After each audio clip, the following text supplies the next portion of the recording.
All right, let's get into it. When we hear the name Gandhi, we usually think of him as this huge figure from the history books.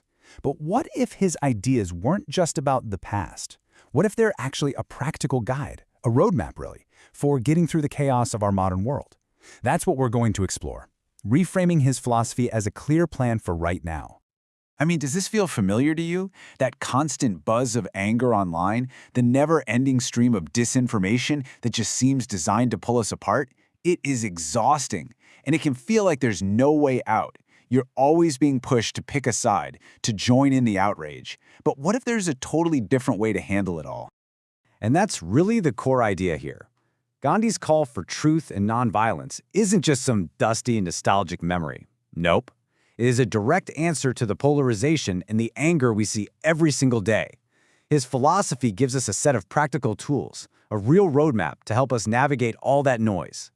But look, to really get this roadmap, we first have to understand the journey that created it.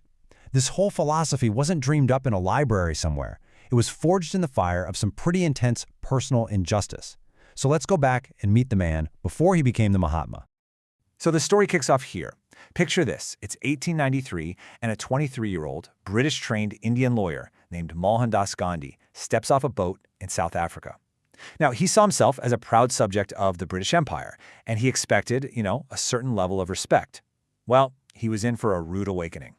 What he ran into was just brutal, raw discrimination. He was beaten on a stagecoach, literally kicked into a gutter for just walking on a public path, and in that famous story, he was physically thrown off a train for daring to hold a first-class ticket. And as he sat there, shivering in that train station all night, he made a choice. He wasn't going to run from this injustice. He was going to fight it. And you can see that evolution laid out so clearly here on this timeline. That horrible moment in 1893 sparked a journey that lasted decades. By 1906, he was already developing his method of nonviolent resistance, which he called satyagraha.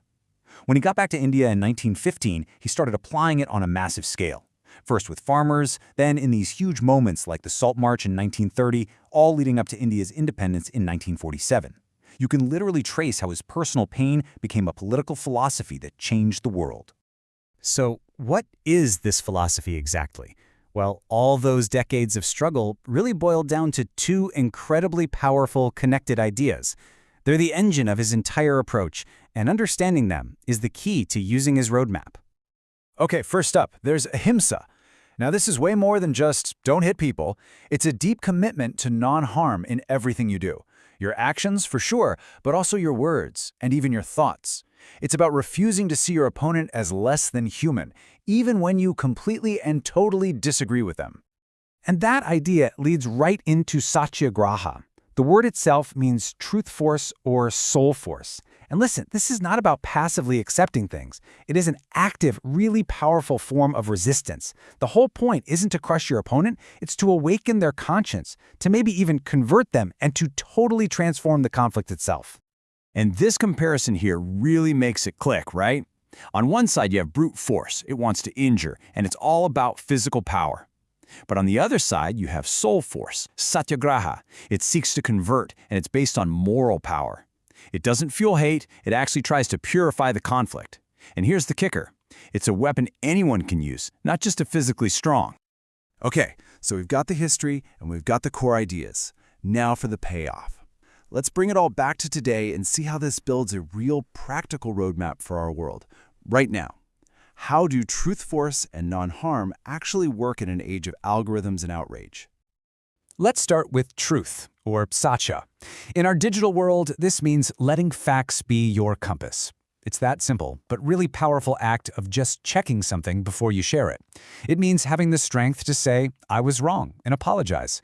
And this is so important. It means refusing to use the truth as a weapon just to dunk on someone online. Truth with respect, that's how you rebuild trust. And what about nonviolence, ahimsa? Well, today, it begins right on our keyboards. No insults, no dehumanizing labels. We can disagree, even passionately, without showing contempt for the other person. We can protest injustice without destroying property. And maybe the most practical tip of all, when you feel that temper rising, that urge to fire back, just fast from anger. Take a breath, pause before you post. So, we've looked at the problem, we've seen where the philosophy came from, and we've talked about how to apply it. The final step is moving from just remembering these ideas to actually resolving to use them. It's about turning all this understanding into real action. This quote just brings it all home perfectly. It translates these big principles into our daily lives. Every word, every action, and yes, every single click can be a responsible act.